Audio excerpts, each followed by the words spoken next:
The evening gently wrapped them in its soft glow, as if embracing them with its warmth. Angela, dressed in a light silk dress, sat at a small, elegant table in a cozy little restaurant, open to the enchantment of the night city. Lights began to sparkle around them. It felt as if the stars were dropping their rays directly onto the trembling emotions in her heart. Next to her sat Robert, her new colleague from the conservatory. Tall, poised, and undeniably charismatic, his presence was nothing short of magnetic. Their acquaintance was recent, almost accidental, but already something deeper was beginning to take shape between them. Robert was a virtuoso pianist, recently transferred to their conservatory. From the very first moment, a spark had ignited between them. Memories of warm conversations and meaningful glances had already started to compose a quiet symphony of attraction. They sat at the table, sipping wine and sharing light appetizers, as if the world beyond the glass walls no longer existed. Their conversation flowed like fine wine, smooth, effortless, and increasingly intriguing. Robert told funny stories from his tours, quirky incidents, colorful encounters with unique characters. Angela laughed, leaning closer, occasionally brushing against his hand. With every smile, every touch, their gestures grew more daring, more intimate. There were hints, whispered promises, and soft little secrets weaving themselves between their words. There was a certain kind of magic in the air. It felt as if an invisible thread was gently pulling their souls together. Robert, whose charm had long disarmed Angela, clearly felt the same pull. This evening was becoming a symphony of anticipation, a dance of tenderness and desire. With every passing minute, Angela sank deeper into this enchanted moment. Her heart fluttered, her mind drifted away. It felt like this was real life, vivid, emotional, filled with passion and risk. Here, with Robert. But a shadow had already begun to creep over this fairy tale. Angela had a husband, Steve, reliable, steady, as solid as a rock. He was the kind of man who must never find out about this budding connection. Steve had always provided for her, believing that his income was their shared foundation, while her salary existed solely for her pleasures, for small indulgences, for whims. She had comfort, stability. But now, under the spell of Robert's gaze, all of that felt like a mere shadow of real life. Robert wasn't necessarily better than Steve. It was the secret, the thrill, the dizzying sense of escape that awakened something inside her. Something forgotten, something painfully real. "Excuse me for a moment," she said softly. Robert nodded, and she watched him with warmth and anticipation as he walked away. Left alone with her thoughts and the excitement humming in her chest, she felt her phone vibrate. The screen lit up. Steve. Her heart skipped a beat, like a cold hand had dragged her back into reality. She quickly forced on a playful smile and lifted the phone to her ear, trying to sound light and carefree. "Yes, sweetheart." And suddenly, he was there. Steve. He walked up to the table. His eyes were calm, almost cold, but they held everything. It was clear. He knew. Or at least, he sensed the secret she was desperately trying to hide. "Interesting," he said. "What are you doing here, darling? On a date?" Angela felt her heart slam against her ribcage. But she quickly composed herself and, pretending everything was under control, answered, "No, of course not. Just relaxing with some girlfriends. Little get-together. You know how it is." She tried to sound innocent, breezy, but Steve didn't believe her, and he didn't intend to. A shadow crossed Steve's face. Whether it was understanding or biting sarcasm, it was hard to tell. "Looks like you're having a great time," he said with a mocking smile, pulling out his phone. "Who's this?" On the screen, a photo. She and Robert laughing, sitting far too close. Angela felt the illusion she had so carefully built begin to unravel. She tried to keep her voice steady. "He's just a colleague, Steve. We were discussing a project. Nothing serious." "Just work?" he repeated, shaking his head like she was telling him some childish nonsense. "Let's not lie. Not to ourselves and not to each other. I came to this restaurant to surprise you, and this is what I find." His voice was low, but it carried a cold strength. Angela felt like the air around them had thickened, like shadows were pressing in. "Steve, let's talk in private." She stepped toward him, eyes pleading, but he pulled away. "Why? So you can try to convince me again? Just tell me the truth. Are you faithful to me?" Silence. The air was heavy. Every word, a sentence. Angela wanted to say yes, to tell him she loved him, that she still valued their life together, but the words wouldn't come.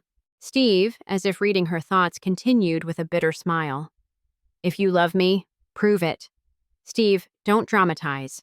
This is just a misunderstanding," she began, trying to take control. He looked at her closely, the fire in his eyes unwavering. "A misunderstanding, huh? Then let's resolve it right here. Your choice, Angela." A pause. Deafening. Inside her, everything was collapsing. She knew this moment could change everything. "On my way here, I suddenly got the urge to grab a bite at a decent place," Steve said, his voice strangely calm. "And what do I find? A full-blown performance. My wife, in the company of, let's say, a less than brilliant conversationalist." Angela tensed, but her face stayed composed. She slipped into the role of the innocent wife, accidentally caught at dinner with a coworker. "That's just Robert. He's a pianist. Very talented. We were, well, discussing work-related matters. He's new. I'm helping him adapt." Steve snorted. "Of course. I'm sure he only plays piano keys, not soft peaches."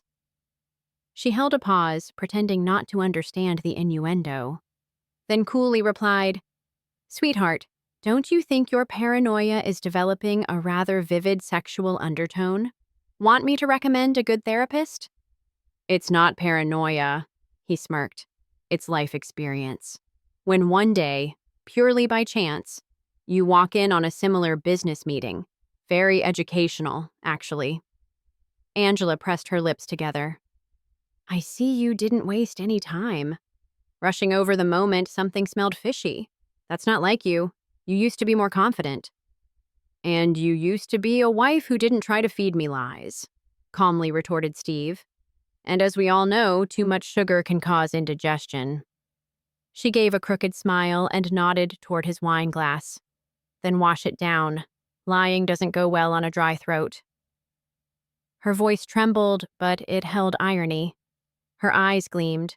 Whether from fury or fear, even she didn't know. "Stevie," she suddenly said, in the tone of a girl who couldn't believe what was happening. "Are you serious? Are you jealous?" She tilted her head flirtatiously, as if they were just teasing each other again. Inside, fire. Outside, a mask of ease. And then, with a sudden change of tone, she added cheerfully, "By the way, small request. Please support me by subscribing to the channel and clicking the bell icon so you don't miss my next video." Steve laughed. Loud, real, with a hint of bitterness. Folding his arms across his chest, he said, "Oh, you want to prove me wrong? That this is just dinner, strictly professional?" He stepped closer, almost touching, and whispered in her ear, "Then surprise me, Angela." Angela instantly realized. The best defense right now was a good offense. With a playful smirk, she spread her arms as if stating the most obvious fact in the world. "Darling, don't forget, every suspect is presumed innocent," she said with irony, curling her lips. "And in this case, you're Sherlock Holmes. So go ahead, dazzle me with your deductive brilliance. Show me what you've got." She laughed out loud, drawing him into a game, almost like some absurd little quest. Steve didn't miss a beat. He laughed too, even clapping his hands in theatrical mockery. But his laughter carried a bitter edge, sarcasm, sharp and deliberate. "Oh, Angela, I'm afraid Sherlock just isn't my role," he said, shaking his head with a shadow of a grin. "I'm more into trickery than deduction." He narrowed his eyes and added coolly, "But sure, let's wait for your Robert to return. Let him tell me you're just colleagues." "Of course," she said brightly. "He'll be back any minute now, and everything will be crystal clear." She raised her eyebrows as if she truly believed it. But Steve was studying her far too closely. His eyes lit up with a curious gleam. "Imagine if he starts stuttering from panic. Knowing he's your lover?"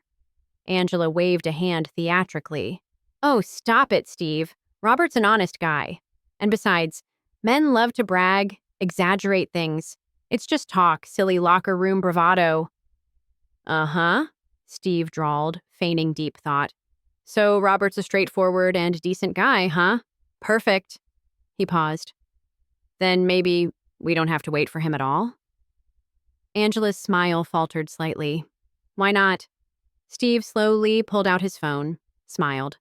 "Because I've got something better than his excuses." He hit play, a recording. Footsteps, distant clatter from the restaurant. Then Steve's voice. "Hey man, is it you she's with?" And then, unmistakably, Robert's voice.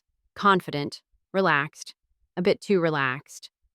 Yeah, just toss me a couple tips, man." Steve's voice again, falsely intrigued. "How do you do it? I can never get it right." Robert chuckled. "Listen, you can't learn this. It's a gift. Either you've got it or you don't. Oh, and by the way, what's your take on redheads in bed? Are they really as wild as they say?" Robert laughed loudly. "I don't know about all of them, but this one... Man, last time she bounced so hard I thought I'd need a chiropractor. Tonight's gonna be even crazier. Just hope the equipment survives." Steve's voice again laced with scorn. "As long as your gear doesn't burn out, huh?" The recording ended. Angela froze. Blood pounded in her temples. Steve shrugged like it was just another day. "You know, I'm usually a pretty calm guy. Could have punched him right there. But I decided to have a little fun instead. So, I kind of jammed the bathroom door. Don't worry, someone from the staff will let him out eventually." His tone was smooth. But under that calm was ice-cold rage. Angela tried to smile, but her face betrayed her. Something inside her clenched. "You know how guys love to show off, especially to other guys," she said, struggling to sound light. "It's all just stupid macho nonsense. Empty talk." "Is that so?" Steve looked at her with a razor-thin smile. "Just talk?" Angela met his eyes, and her voice trembled. "It was nothing. He was just joking. Stupid joke." Steve nodded slowly, but the warmth in his eyes was already gone. Steve raised an eyebrow with a cold, amused calm. "Interesting. Just a minute ago, you said Robert was serious, decent, and honest. So which is it? A noble gentleman or just a clown with good PR?" Angela felt the trap snap shut. One she'd set for herself.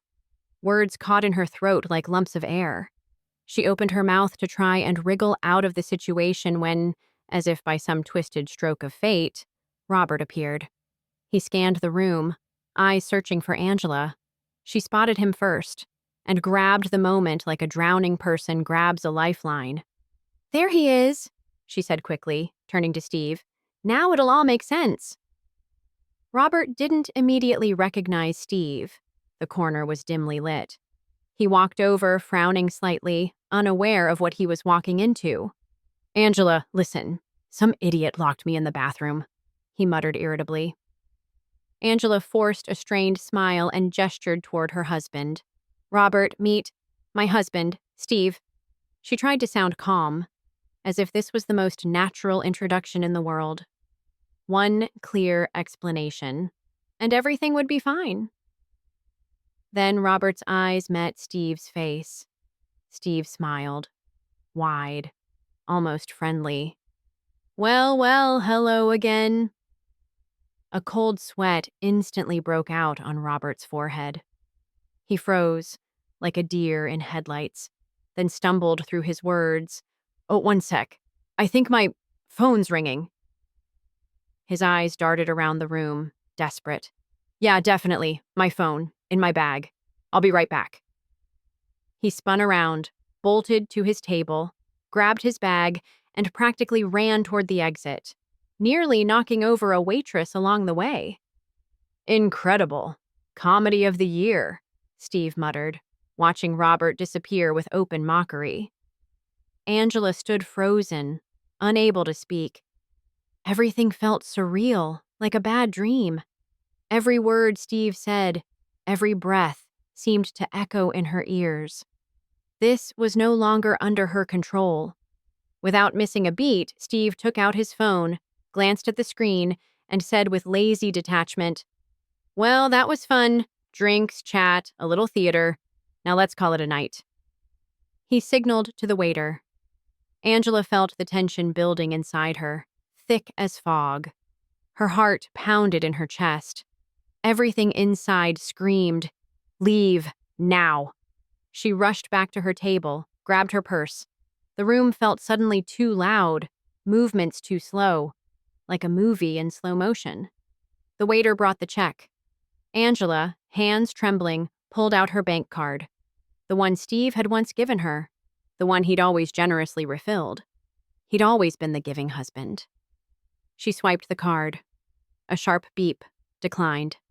Her heart dropped. She paled. Her lips trembled. Barely above a whisper, she asked, "Steve, did you block my card?" He paused. Then without turning around, he said with a lazy smirk, "Yeah, just now actually. You see, I'm not really in the mood to pay for dinner with my wife and her lover." He turned to face her. In his eyes, a cold, glittering irony that cut deeper than any words. Angela felt hatred and confusion flare in her heart at once. Her eyes widened in shock. Her chest tightened from bitter offense. "But I don't have any cash on me," she blurted out, nearly in despair. "I put my salary into a deposit account. What, do you want me to be humiliated right here?" Steve looked at her with a polite expression of concern, but the sympathy in his voice sounded forced, almost mocking. "Well then, darling, figure it out. You're the clever one, aren't you? So much enthusiasm, like a concert pianist." He smirked, taking a step back. "Come on, think. It's always Steve this, Steve that. Have you really forgotten how to function without me?" Angela stared at him, her eyes full of desperation and shame. How could she get out of this? But Steve simply shrugged and walked away, calmly, as if he were leaving behind trash, not the woman he once called his wife. She stood there alone, face to face with humiliation. Her chest ached from betrayal, bitterness, and the slow collapse of everything she once called home. When she finally made it back, the apartment met her with silence. Silence. And Steve methodically tossing her belongings into a large black trash bag. His movements were sharp and purposeful, like someone taking out the recycling. "Steve," she whispered. He didn't even turn around. Her pleading meant nothing. Makeup bag, in the bag, favorite shoes, in they went. He made no distinctions. Everything now was just clutter. For Angela, this was the breaking point. Everything they had once built, shattered like glass. Her world cracked. A moment of stillness passed before the door swung open. Angela stood in the doorway, worn, exhausted, eyes burning with wounded pride. "Do you even realize what you've done?" she shouted. "You humiliated me, made me look like a fool. Do you know they almost made me clean bathrooms or wash dishes just so I could pay for dinner?" Steve stood in the corner and sighed heavily. "Angela, today I saw everything I needed to see. and heard more than enough. I don't need anything else. Her gaze swept the room and stopped on the bag. Her eyes welled up with tears. You're serious? You're throwing me out? He stared at her silently. Her voice cracked, high and sharp, as if trying to reclaim the right to be heard. No, Steve. This isn't over. We'll figure this out. Who's right? Who's wrong? You can't just... He suddenly squinted, and a strange smirk played on his lips. Remind me, what instrument do you play? Angela blinked, confused. What? Steve, what does that have to do with anything? You know, I play flute and violin. He walked to the window, opened it, and without hesitation threw her things out. Well then, darling, he said lightly, go and play on your skater boy's leather flute. Angela froze. She was in shock. Her mouth opened, but no words came, and only after a second did she scream, Are you insane? But Steve had already shut the door. Calmly, securely, forever. She ran downstairs, frantically collecting her scattered belongings, crumpled and tossed like they were never hers. And at that moment, Angela understood. It was over, and there was no going back. Later, with eyes swollen from crying, she sat in a taxi on the way to Lizzie's, her dearest friend. Lizzie had already rescued her once. She was the one who had paid for dinner when it all went wrong. And now, like a kind fairy, she was once again ready to open her door, pay for the taxi, and offer a hot cup of tea. Meanwhile, Steve stood at the window. Slowly and deliberately, he shut the last pane. A strange chord rang in his soul, a mix of satisfaction and emptiness. Yes, he'd gotten revenge, but victory that he didn't feel, it was over. And though there was disappointment, there was also a kind of freedom. And life? It moves on, as always. Moody, unpredictable, full of surprises, some cruel, some bright. But the most important thing is never losing yourself among them. If you enjoyed this story, don't forget to subscribe to the channel, give it a like, and share your thoughts in the comments below. Your support is what inspires new stories to be told. May your life be filled with warmth, wisdom, and light, even on the darkest days. Wishing you strength, health, and the courage to keep moving forward no matter what.